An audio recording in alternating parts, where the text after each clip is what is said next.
आज के इस वीडियो में हम सभी परीक्षाओं में बार बार पूछे जाने वाले मोस्ट इम्पॉर्टेंट क्वेश्चन लेकर आए हैं, जिसके अंदर हम तरंग से रिलेटेड क्वेश्चन के बारे में जानेंगे। चलिए शुरू करते हैं। क्वेश्चन नंबर पहला, किस रंग की तरंग दैर्ध्य सबसे कम होती है? लाल, नारंगी, नीला, बैगनी। इसका राइट आंसर है ऑप्शन डी, बैगनी का। इनमें से क्या तरंग की विशेषता नहीं है? तरंग दैर्ध्य, आयाम, आवृत्ति, माध्यम। इसका राइट आंसर है ऑप्शन डी, माध्यम। यदि तरंग की आवृत्ति बढ़ती है तो इसकी तरंग दैर्ध्य पर क्या असर होता है? यह बढ़ जाती है, एक समान रहती है, यह घट जाती है, दोनों के बीच कोई संबंध नहीं है। इसका राइट आंसर है ऑप्शन सी, यह घट जाती है। अनुदैर्ध्य तरंगों में संचरण की दिशा में कंपन करते हैं। लंबवत, प्लानर, अर्धवृत्ताकार, समांतर। इसका राइट आंसर है ऑप्शन डी, समांतर।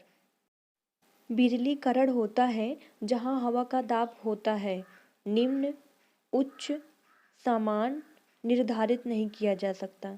इसका राइट आंसर है ऑप्शन ए, निम्न। संपीड़नों का निर्माण उस स्थान पर होता है जहां वायुदाब शून्य, कम, अनंत, उच्च। इसका राइट आंसर है ऑप्शन डी, उच्च होता है। किसी विस्फोट के कारण समुद्र के तल पर बनने वाली लहरें होती हैं अनुप्रस्थ, अनुदैर्ध्य, अनुप्रस्थ और अनुदैर्ध्य दोनों, स्थिर। इसका राइट आंसर है ऑप्शन बी, अनुदैर्ध्य। निम्नलिखित में से कौन सी एक अनुप्रस्थ तरंग नहीं है? प्रकाश तरंग, रेडियो तरंग, विद्युत चुंबकीय तरंग, ध्वनि तरंग। इसका राइट आंसर है ऑप्शन डी, ध्वनि तरंग। किसी अनुदैर्ध्य तरंग में लगातार दो संपीड़न और दो लगातार विरलीकरण प्रक्रियाओं के बीच की दूरी को क्या कहा जाता है? पदार्थ, तरंग दैर्ध्य, परिमाण, ऊर्जा। इसका राइट आंसर है ऑप्शन बी, तरंग दैर्ध्य। निम्न में से किस तरंगों में संपीड़न और विरलन प्रतिक्रिया शामिल है? अनुदैर्ध्य तरंग, प्रकाश तरंग, विद्युत चुंबकीय तरंग, अनुप्रस्थ तरंग। इसका राइट आंसर है ऑप्शन ए, अनुदैर्ध्य तरंग। तरंग लंबाई आमतौर पर ग्रीक लेटर में दर्शाया जाता है गामा, लैम्डा, बीटा, अल्फा। इसका राइट आंसर है ऑप्शन बी, लैम्डा। निम्नलिखित में से कौन सा कथन ध्वनि तरंगों और प्रकाश तरंगों के बारे में सही है? दोनों अनुप्रस्थ तरंगे हैं, दोनों अनुदैर्ध्य तरंगे हैं, ध्वनि तरंगे अनुप्रस्थ होती हैं और प्रकाश तरंगे अनुदैर्ध्य होती हैं। ध्वनि तरंगे अनुदैर्ध्य होती हैं और प्रकाश तरंगे अनुप्रस्थ। इसका राइट आंसर है ऑप्शन डी, ध्वनि तरंगे अनुदैर्ध्य होती हैं और प्रकाश तरंगे अनुप्रस्थ होती हैं। एक मात्रा है जो एक तरंग की प्रकृति का वर्णन नहीं करती है। ऊंचाई, तरंग दैर्ध्य, तरंग गति, आवृत्ति। इसका राइट आंसर है ऑप्शन ए, ऊंचाई। यदि किसी तरंग की आवृत्ति 2 गुनी हो जाती है तो उसकी तरंग दैर्ध्य होगी मूल का 3 गुना, मूल का 2 गुना, मूल का 1/3, मूल का आधा। इसका राइट आंसर है ऑप्शन डी, मूल का आधा। रेडियो द्वारा उत्पादित ध्वनि डॉट डॉट से बढ़ती है आयाम बढ़ने, तरंग दैर्ध्य बढ़ने, आवृत्ति बढ़ने, पिच बढ़ने। इसका राइट आंसर है ऑप्शन ए, आयाम बढ़ने से बढ़ती है। तरंग, चाल, आयाम, तरंग दैर्ध्य और आवृत्ति सभी को कहा जाता है तरंग के रासायनिक गुण, तरंग की विशेषताएं, तरंग के घटक, तरंग के कार्य।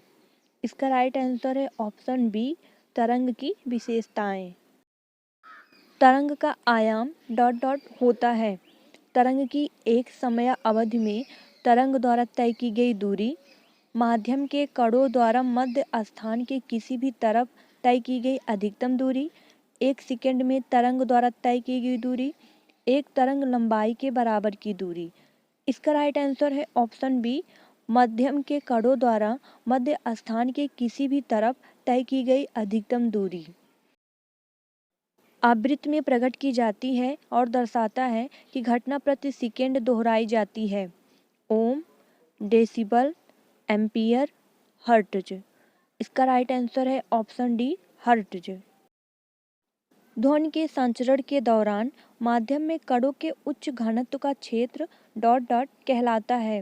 विरलन, अनुनाद, संपीड़न, दोलन।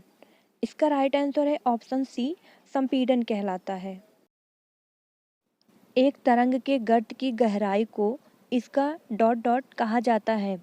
आवृत्ति, विस्थापन, परिमाण, आयाम। इसका राइट आंसर है ऑप्शन डी, आयाम कहा जाता है। किसी माध्यम में घनत्व के एक दोलन को पूरा करने में लगने वाला समय को क्या कहते हैं? तरंग का दोलन, तरंग का समयकाल, तरंग की आवृत्ति, तरंग में आने जाने की गति। इसका राइट आंसर है ऑप्शन बी, तरंग का समयकाल कहते हैं। डॉक्टरों द्वारा ठोस वस्तुओं को भेदने हेतु एवं हवाई अड्डों में किस तरंग का प्रयोग किया जाता है? ध्वनि तरंग, एक्सरे, इलेक्ट्रोमैग्नेटिक, यांत्रिकी। इसका राइट आंसर है ऑप्शन बी, एक्सरे। इंफ्रारेड किरणें क्या हैं? अनुदैर्ध्य तरंगे, अनुप्रस्थ तरंगे, यांत्रिक तरंगे, विद्युत चुंबकीय तरंगे।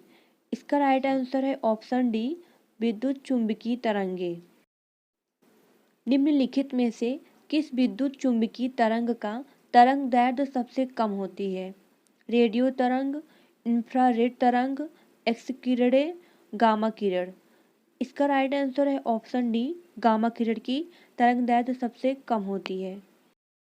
सूर्य द्वारा उत्सर्जित हानिकारक विकिरण है गामा किरणें, पराबैंगनी विकिरण, अवरक्त विकिरण, अल्फा किरणें। इसका राइट आंसर है ऑप्शन बी, पराबैंगनी विकिरण। निम्नलिखित में से कौन सा किसी ध्वनि तरंग के प्रति इकाई समय में किए गए दोलनों की संख्या है? आवर्तकाल, आयाम, तरंग दैर्ध्य, आवृत्ति। इसका राइट आंसर है ऑप्शन डी, आवृत्ति। निम्नलिखित में से किसकी भेदन क्षमता अधिक है? अल्फा किरणें, बीटा किरणें, गामा किरणें, न्यूट्रॉन। इसका राइट आंसर है ऑप्शन सी, गामा किरणें। वास्तविक रूप से एक्सरे होते हैं धीमी गति के इलेक्ट्रॉन, तेज गति के इलेक्ट्रॉन, विद्युत चुंबकीय तरंगे, धीमी गति के न्यूट्रॉन। इसका राइट आंसर है ऑप्शन सी, विद्युत चुंबकीय तरंगे। यक्स किरणें पार नहीं कर सकती लकड़ी को, मानव अस्थि को, मांस को, त्वचा को। इसका राइट आंसर है ऑप्शन बी, मानव अस्थि को। हर्ट्ज मात्रा है वेग का, आवृत्ति का, तरंग लंबाई का, गति का। इसका राइट आंसर है ऑप्शन बी, आवृत्ति का। किसी काल्पनिक पिंड के अपनी मध्य स्थिति से अधिक विस्थापन को क्या कहा जाता है? घूर्णन, तरंग दैर्ध्य, आयाम, आवेग। इसका राइट आंसर है ऑप्शन सी, आयाम कहा जाता है। सबसे कम तरंग लंबाई वाली किरणें हैं यक्स किरणें, अल्फा किरणें, बीटा किरणें, गामा किरणें। इसका राइट आंसर है ऑप्शन डी, गामा किरणें। जब कोई तरंग एक स्थान से दूसरे स्थान तक जाती है तो वह परिवहन करती है पदार्थ का, ऊर्जा का, द्रव्यमान का, कुछ नहीं। इसका राइट आंसर है ऑप्शन बी, ऊर्जा का।